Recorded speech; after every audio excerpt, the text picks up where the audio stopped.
12 ലക്ഷം വരെ ടാക്സ് അടയ്ക്കണ്ടെന്ന് പറഞ്ഞത് ശരിയാണോ അതോ ചതിയാണോ? അപ്പൊ 12 ലക്ഷം വരെ ടാക്സ് ഉണ്ടോ അതോ ഇല്ലേ? അപ്പൊ 4 ലക്ഷം രൂപ വരെയാണ് ടാക്സ് ഇല്ലാത്തത്. അപ്പൊ ഇതാണ് പുതുക്കിയ സ്ലാബ്.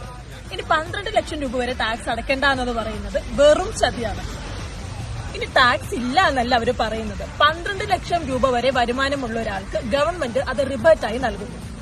ഒരു ഉദാഹരണത്തിന് 12 ലക്ഷമോ 12.75 ലക്ഷമോ സാലറി വരുമാനം വരുന്ന ഒരു വ്യക്തിക്ക് ആ വ്യക്തി നൽകേണ്ട ടാക്സ് ഗവൺമെന്റ് റിബേർട്ടായോ സ്റ്റാൻഡേർഡ് ഡിഡക്ഷനായോ ഇളവ് നൽകുന്നു. ഇനി 13 ലക്ഷം രൂപ വരുമാനമുള്ള ആൾക്കോ? അയാൾക്ക് ഗവൺമെന്റ് റിബേർട്ടൊന്നും നൽകുന്നില്ല. 12 ലക്ഷം രൂപ വരെയുള്ള വരുമാനത്തിന്റെ ടാക്സായ 60,000 പ്ലസ് അതിന് മുകളിൽ വരുന്ന 1 ലക്ഷത്തിന്റെ 15% 15,000 രൂപ കൂടെ ചേർത്ത് 75,000 രൂപ നിങ്ങൾ ടാക്സായി നൽകണം. റിബേർട്ടും സ്റ്റാൻഡേർഡ് ഡിഡക്ഷനും രണ്ടും രണ്ടാണ്. അതൊരിക്കലും മാറിപ്പോകരുത്. റിബേർട്ട് എന്നാൽ 60,000 രൂപ വരെയുള്ള ടാക്സ് ഗവൺമെന്റ് നിങ്ങൾക്ക് ഇളവായി നൽകുന്നു.